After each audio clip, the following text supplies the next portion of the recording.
let's look at AI where it's actually helpful, right? So, there are three things. One is when you require mass scale, which is generally not possible with Mm, humans, because mm, there's a cost of not just hiring but also training and whatnot, right? And it's a repetitive job. It's the same job over and over again. You've kind of gotten to a level where you've removed many of those variables.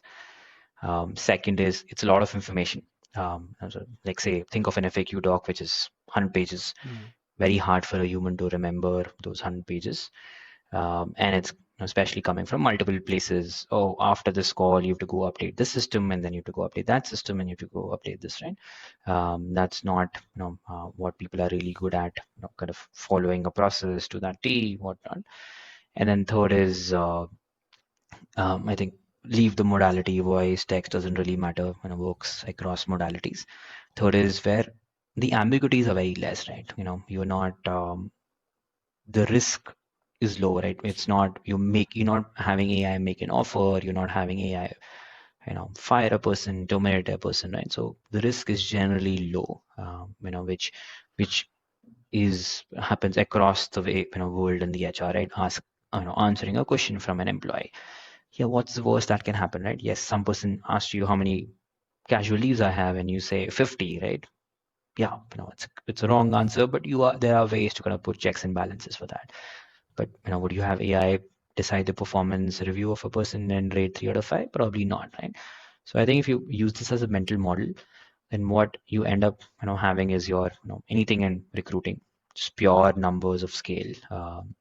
The number of people applying, the number of resumes, the number of recruiters it is required to scale, whatnot, build out resumes, all of those.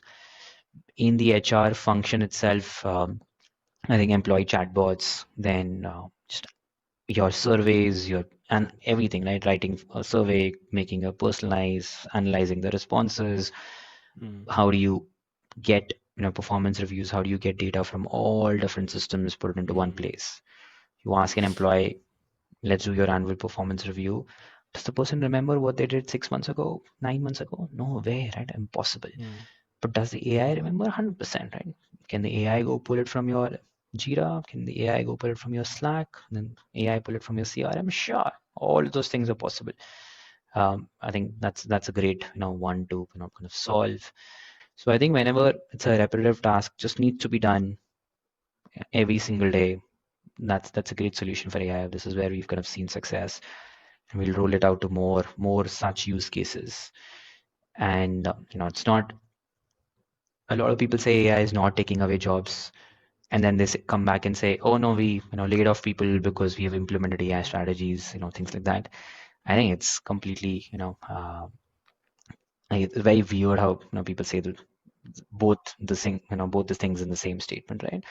I think AI will definitely take away some jobs, uh, and will improve, create new jobs, improve productivity if used well. Right?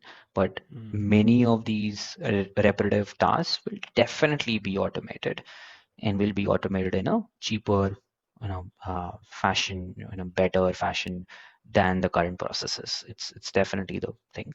Anyone says no, it's not taking away these jobs, that's I think completely untrue, because that person, when they have to lay off, will then use the excuse of AI for that, right? They are very very clear, and this is I don't know where we are on the track of AI versus AGI, and how much innovation, what's the price and things like that, but it's improving.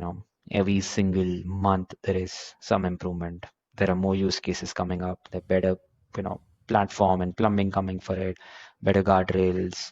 People are more used to it. So I think all of the things are in the positive, in a positive direction. So I'm really excited to see what happens, not just from the HR, but overall and the way we work.